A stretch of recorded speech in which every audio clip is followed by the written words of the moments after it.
Olá, eu sou Rodney Ribeiro e hoje eu quero compartilhar com você uma análise de um louvor do Ministério Morada. Esse louvor foi compartilhado pela minha filha e eu achei a harmonia, a melodia muito bonita. Porém, o que me chamou realmente a atenção foi a letra da música. E quando eu parei para poder analisar, para eu poder entender a letra da música, eu achei muito tremendo esse louvor.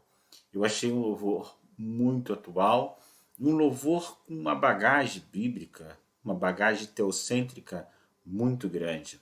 É muito interessante que atualmente nós vemos louvores com diversas repetições, com pouco conteúdo teológico, mas esta música ela traz um conteúdo teológico muito interessante. Se eu dissesse para você, a porta da casa mais simples, que o anjo da morte não entra, você entenderia?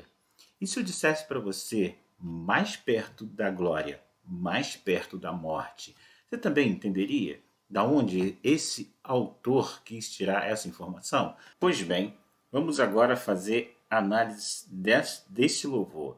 É tudo sobre você do grupo Morada. A primeira frase, que ele já introduz o hino, diz: a porta da casa mais simples que o anjo da morte não entra.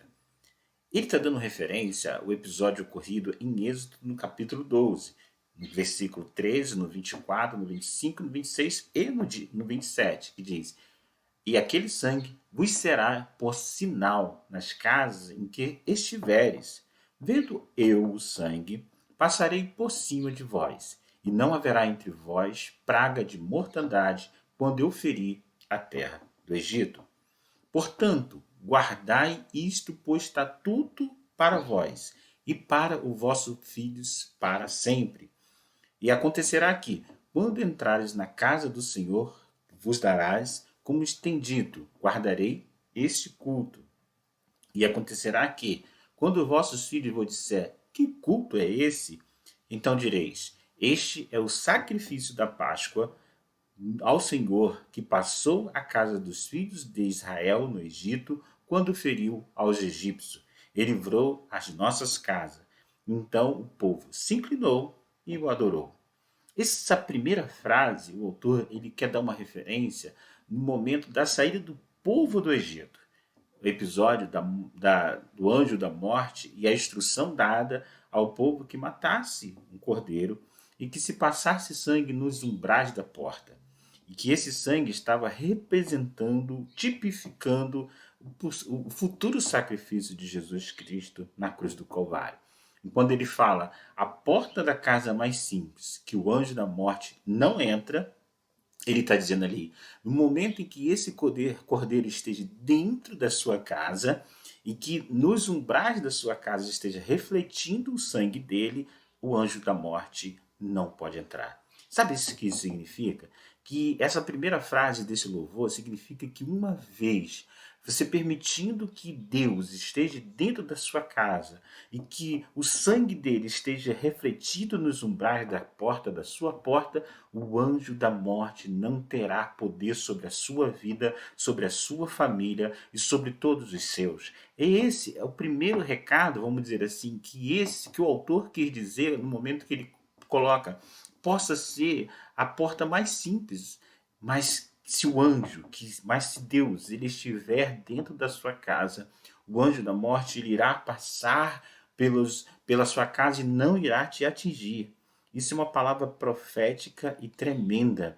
E aqui nos versículos diz que isso será com forma perpétua, e as ponto de que os filhos irão perguntar a esse respeito. Eles vai dizer, então direis, este é o sacrifício da Páscoa ao Senhor que passou nas casas dos filhos de Israel do Egito, quando feriu o Egito, e livrou as suas casas. Então o povo inclinou e adorou. Então adore, porque esse Deus que fez presente na casa do povo lá no passado, ele se faz presente na sua vida.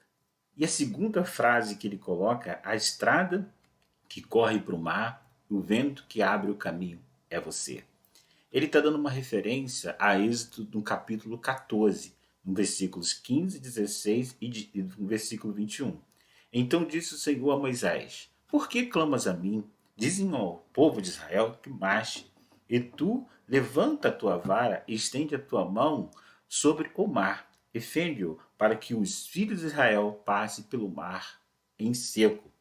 Então Moisés estendeu a sua mão sobre o mar, e o Senhor fez retirar do mar por um vento do oriente toda aquela noite.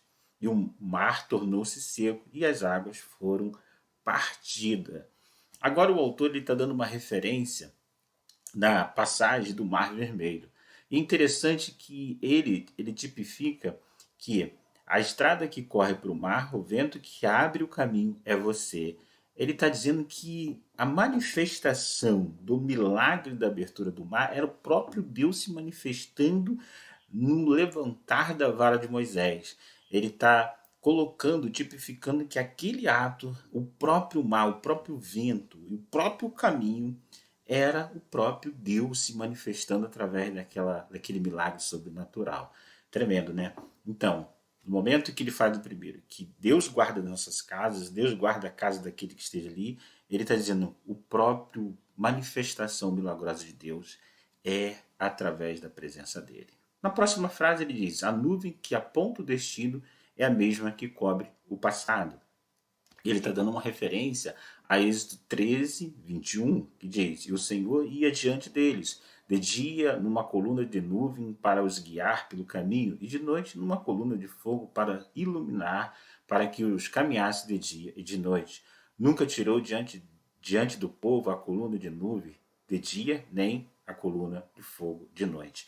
E aí ele dá uma referência à coluna, à nuvem que apontava o destino para esse povo. Uma das referências para esse povo era que aonde a nuvem estaria, essa nuvem serviria de proteção para o povo. E ele está dizendo que essa nuvem era Deus ali também se manifestando. Ele está dando uma referência dizendo que é a mesma que apaga o passado, que eles têm que deixar o passado para trás e não olhar e seguir em frente. E assim como nas nossas vidas, ele está dizendo, Deus está me manifestando na nossa direção, aonde nós vamos, apontando a direção em que nós devemos seguir. E nos esquecendo do que nós fizemos no passado. Ele cobre o passado. Ele mesmo diz que lança os nossos pecados, aquilo, no mar de esquecimento. Então, essa frase aí, ele está dando referência a Êxodo 13, 21. Bem, agora a próxima frase diz: o pão que sacia a minha fome, a rocha que mata a minha sede. Ele está dando referência a Êxodo no capítulo 16. Então disse o Senhor a Moisés: eis que vos farei chover pão dos céus, e o povo sairá e colherá diariamente a porção para cada dia, para que eu prove se anda em minha lei ou não.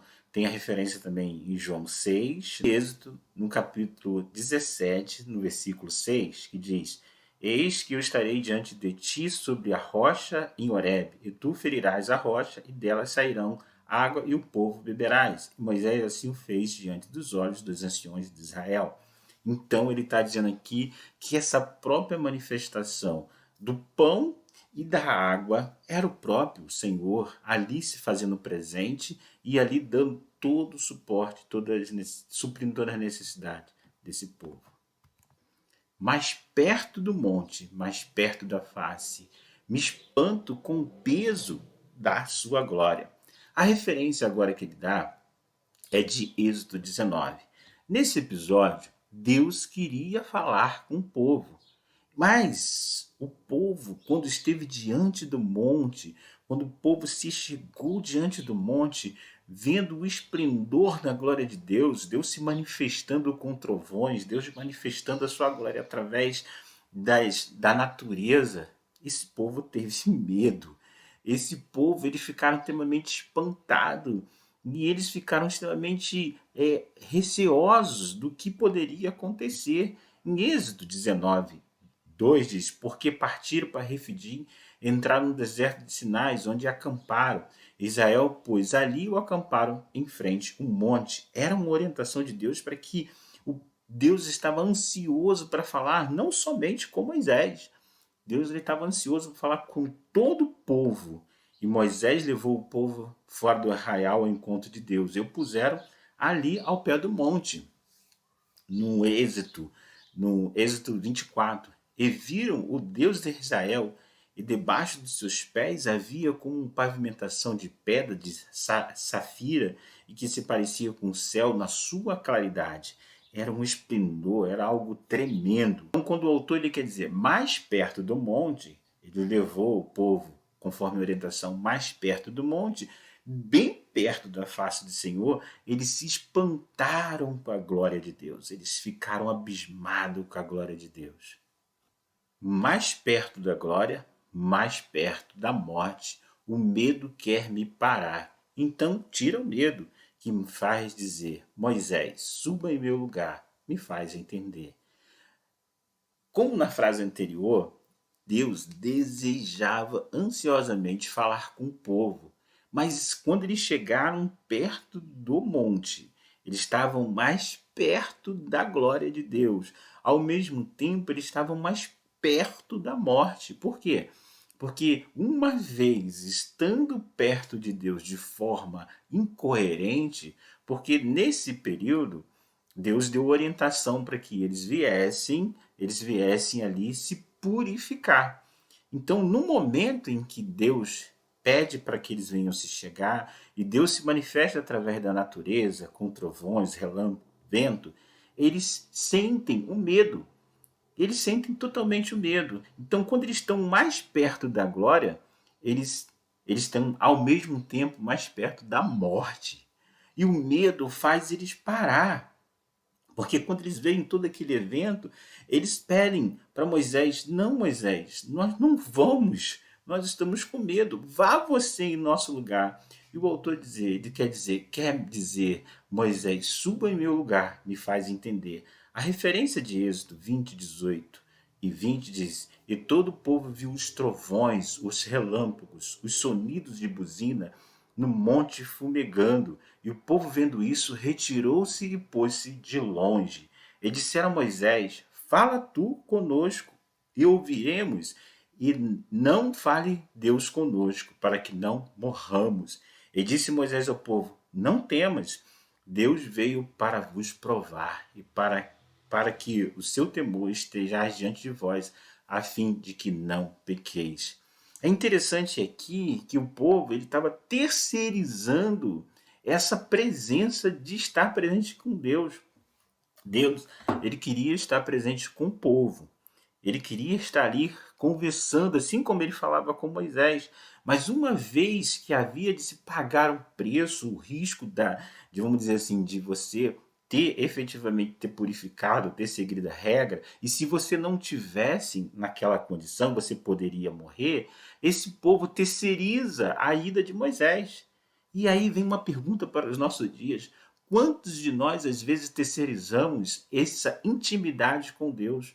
O que o autor da música ele quer dizer aqui, ele quer dizer o seguinte: quantas das vezes de nós fazemos assim, ó, vai em meu lugar, porque eu não estou preparado, porque eu não quero pagar esse preço. Há diversas maneiras da gente entender, mas que o autor quer dizer com essa frase: mais perto da glória, mais perto da morte. O medo quer me parar. Então tira-me o medo, que me faz dizer: Moisés, suba em meu lugar, me faz entender.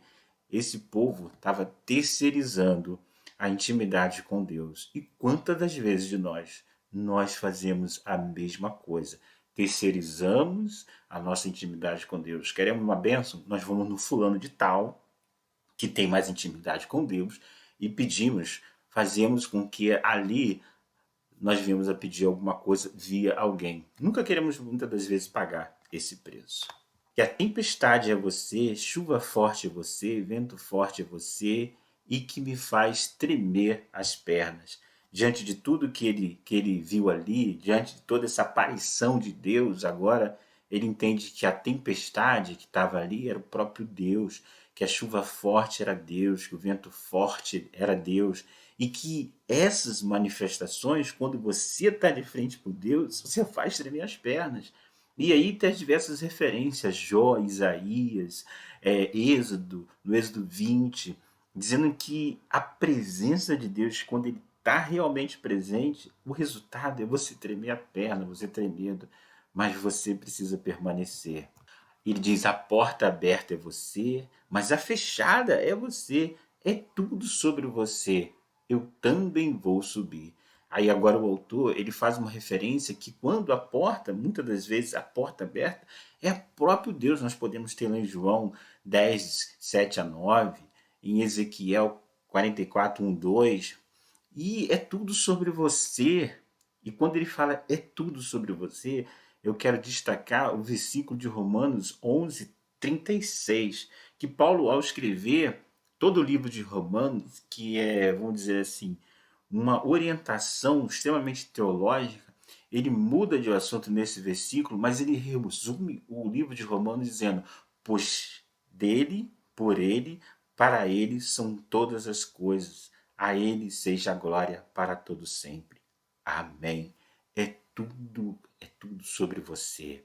É tudo sobre Deus. Ele está resumindo essa frase dizendo que tudo que acontece aqui é Deus ali se manifestando. E aí ele diz: eu também vou subir. Agora o autor diz: eu vou subir o monte que muitos desistiram e vou ficar lá até te encontrar. Ele pega toda essa experiência que ele tem de não terceirizar a intimidade com Deus, mas o desafio de estar lá junto com Deus. Eu vou entrar na casa e vou fazer morada e vou ficar lá até te encontrar. Fazer morada é permanecer. E no Salmo 91, aquele que habita no esconderijo do Altíssimo, a sombra do Potente descansará. Habitar é mesmo que fazer morada, é você permanecer. Tremenda essa letra, né? Eu espero que você tenha gostado também dessa letra, que você possa ouvir esse louvor e atentar o que ele quer dizer. Que Deus está contigo em qualquer condição, mas Ele não quer que você terceiriza o relacionamento com Ele. Obrigado, fique com Deus e que Deus te abençoe.